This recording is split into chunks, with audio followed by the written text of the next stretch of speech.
It's known as the military's dirty little secret. Sexual assault and rape affect 1 in 3 service members. 1 in 3, that is double the rate of the civilian population. ABC 7's Cheryl Jennings has the story of several women who were sexually assaulted in the military and the Bay Area Congresswoman committed to changing things. My name is Megan Pinasco. I was a U.S. Marine, and I was raped multiple times by a fellow U.S. Marine. My name is Katie Weber. I joined the Army when I was 17, and I was raped by another soldier and discharged by the time I was 19. My name is Lamanda Cummings, formerly Lamanda Johnson. I'm a Navy veteran, and I was raped by a United States sailor. My name is Diana Coontz, U.S. Air Force, and I was raped by a fellow airman. Diana was 17 when she was raped in the military. Lamanda was 18. Katie was 18. And Megan was 18 when she says she was raped the first of 3 times. They were patriotic teenagers when they enlisted because they wanted to serve their country. Instead, they were each brutally assaulted by one of their own. Sexual assault has no place in this department. The U.S. Secretary of Defense says there could be as many as 19,000 sexual assaults in the military a year, but only about 3,000 actually report the crimes out of fear of retaliation.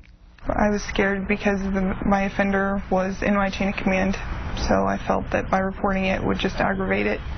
These women mustered courage to tell their stories in a meeting with San Mateo Congresswoman Jackie Speier.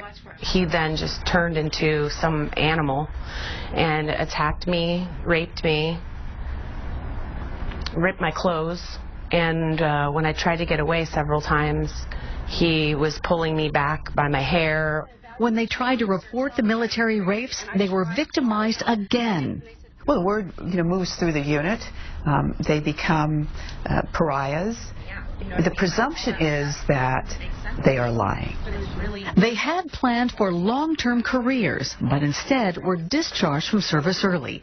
Now they suffer every day with MST, military sexual trauma. I was so emotionally disturbed and suicidal and everything, and they kept saying that they would use my sexual life against me after the rape.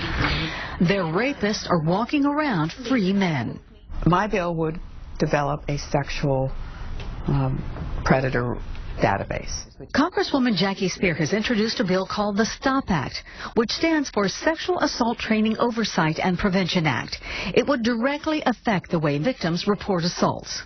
What my bill would do would take it out of the chain of command so that a victim reports it to a separate office that is staffed with experts in prosecution, investigation, case management. No one protected these veterans, but now they want to protect other defenders. And it's our time to speak up, because if we are able to stand up and find our voices, our rapists no longer have the power. We have our power back. We can stand and unite together. Cheryl Jennings, ABC 7 News.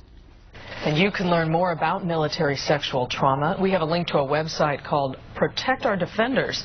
Log on to our site, abc7news.com. Look under See It on TV.